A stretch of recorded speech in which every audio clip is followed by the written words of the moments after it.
E Bruno, mudando de assunto, os parlamentares da oposição falaram sobre a estada de Jair Bolsonaro na Embaixada da Hungria em Brasília, é isso?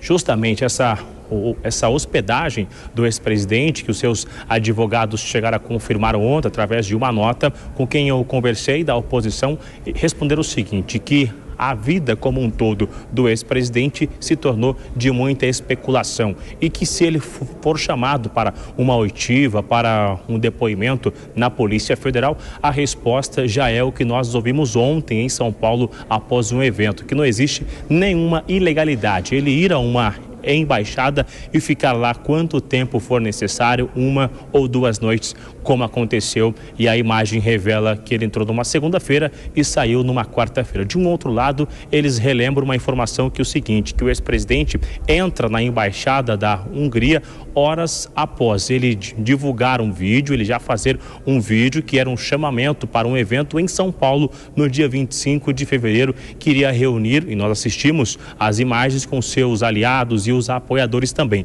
que nada justificava uma tentativa de uma fuga, já que o ex-presidente divulgou um chamamento, divulgou um convite nas redes sociais e logo na sequência ele entra na embaixada da Hungria, e que isso reforça que ele tinha um compromisso de retornar e que ele estaria sim no evento, assim como ele compareceu. Então, os aliados estão amenizando este assunto, reforçando que não existe nada de ilegal e que o ex-presidente vai continuar andando e fazendo várias viagens e que não vai afetar, inclusive, no resultado e nas articulações sobre as eleições de outubro de 2024. Amanhã encerra, então, às 48 horas estabelecidas pelo ministro Alexandre de Moraes. A manifestação será escrita, um documento escrito é enviado para o ministro Alexandre de Moraes. A oposição não acredita que Alexandre de Moraes vai subir o tom após essa resposta de Bolsonaro. Eles não acreditam que vai aumentar qualquer tipo de medida cautelar, como inclusive o uso de uma tornozeleira. Então, aguardar o encerramento sobre as 48 horas e qual será a justificativa do ex-presidente Jair Messias Bolsonaro sobre as 2 noites que ele esteve na Embaixada da Hungria aqui na capital federal. Tiago. Ok, Bruno Pinheiro de Brasília com as últimas informações, até mais tarde.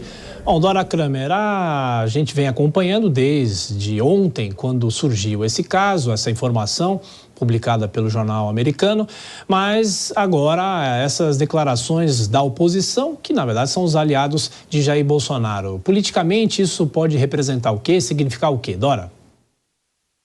Bom, eu continuo aqui achando super esquisito uma pessoa ir para uma embaixada, dormir, ficar 2 dias lá, sendo que tem uma casa a 20 minutos, né, da embaixada ali da Hungria. É a distância que fica a casa do ex-presidente. Mas, enfim, eu acho que a gente precisa esperar qual vai ser a manifestação do ministro Alexandre de Moraes, porque essa história de pedido de asilo e tal, é tudo ilação, por enquanto, é ilação. Por mais esquisito que possa ser, não dá para, a partir daí, a gente afirmar. Então, eu não sei por que o ministro Alexandre de Moraes poderia também ter considerado assim, super normal, deixado para lá. No entanto, ele cobrou explicações. Vamos ver como é que, qual é a reação dele diante disso, né? Ontem, no calor da história, quando o New York Times publicou, se falava muito, tinha criminalista que falava que estavam dadas as condições para prisão preventiva. Esse cenário mudou. Não tem mais ninguém falando nisso, ao contrário, dizendo que no máximo, mas é tudo aposta, tá? Que o ministro Alexandre de Moraes, no máximo, ele pode agravar, colocar outras medidas cautelares, mas jamais uma prisão preventiva em cima de algo que não se deu, né? Eu repito, é esquisito, mas não se deu. Saber do nosso advogado aqui, né, Cristiano Vilela, o que o Supremo pode decidir, e a Dora faz uma leitura correta, e ela que é jornalista, não é advogada. Ah, a Dora logo vem pro lado da OAB com a gente aqui também. Eu vejo que está corretíssima. Não existe, pode até ser esquisito, pode ser estranho, pode não concordar, mas não tem crime nenhum nisso.